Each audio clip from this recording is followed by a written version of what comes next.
สวัสดีครับโชคชะตาพาไปมารายงานอากาศเช่นเดิมเช่นเคยตอนนี้ก็เวลาตี 5:35 นาทีเสาร์ของวันที่ 27 ตุลาคม 2568 พี่น้องไปเบิ่งลักษณะอากาศทั่วไปทั้งกลุ่มอุตุนิยมวิทยาเพิ่นมาแนวใดพี่น้องพยากรณ์อากาศ 24 ชั่วโมงข้างหน้าภาคใต้ตอนกลางถึงตอนล่างมีฝนตกหนักบางแห่ง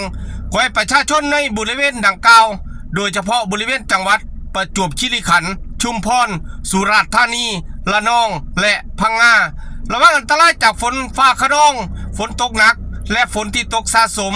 รวมทั้งเพิ่มความระมัดระวังในการสัญจรผ่านบริเวณที่มีน้ำท่วมขังเนื่องจากร่องมรสุมกำลังค่อนข้างแรง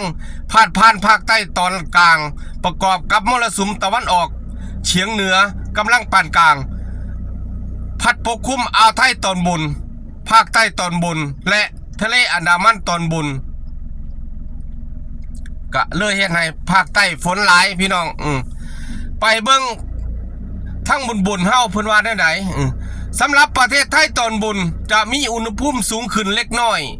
แต่ยังคงมีอากาศเย็นในตอนเช้าบริเวณภาคเหนือและภาคตะวันออกเฉียงเหนือโดยมีฝนเล็กน้อยบางแห่งเกิดขึ้นได้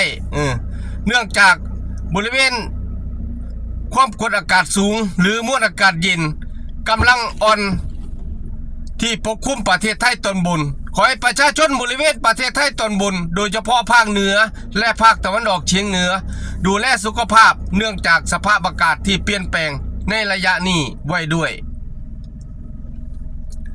ไปเบิ่งภาคตะวันออกเฉียงเหนือพี่น้องเพิ่นว่าได้ใดภาคตะวันออกเฉียงเหนืออากาศเย็นในตอนเช้าและอุณหภูมิจะสูงขึ้นเล็กน้อยโดยมีฝนร้อยละ10 ถึง 20% ของพื้นที่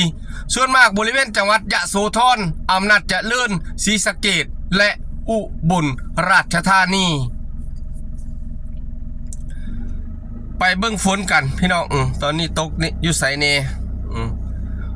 เอาเรดาร์ขอนแก่นเป็นหลักนะอาจจะเป็นฝนปล่อยหรือว่าจังใดเนาะเรดาร์ขอนแก่นเพิ่นตรวจได้ตรงกันกับเรดาร์โคราชพี่น้องก็เลยตอนแรกก็นึกว่าเรดาร์เพี้ยนหรือจังใดตอนนี้ก็มีกลุ่มเมฆฝนไปปล่อยเนาะหรือจังใดพี่น้องตกบ่ตกก็คอยคอมเมนต์มาเด้อตอนนี้ก็อยู่กาฬสินธุ์กับแถวสมเด็จคำม่วงห้วยพึ่งกุชินาลายสารสักขันห้วยเมฆอำเภอเมืองกาฬสินธุ์อำเภอกำมะลาไส101กับแถวเมยวดีแล้วก็พ้นห้องทุ่งเขาหลวงจตุพักพิมานเกษตรวิสัยยโสธรกับแถวกุดชุมไทยเจริญคำเขื่อนแก้วแล้วก็ศรีสะเกษกับแถวราศีสไลอำเภอเมืองศรีสะเกษบุรีรัมย์กับแถวสตึกเด้อสุรินทร์กับแถวชุมพลบุรีอำเภอปราสาทอำเภอเมืองสุรินทร์เป็นจังใดหรือว่าเรดาร์ตัวกันบ่พี่น้องตกบ่ตกปล่อยก็รายงานมาเด้อคอมเมนต์มาได้ผมก็จะไปตรวจสอบเรดาร์ใหม่เพราะว่าเพิ่นตรงกันกับขอนแก่นกับโคราชตรงกันจับได้คือกันพี่น้องเรดาร์ทางอื่นก็บ่ปานใด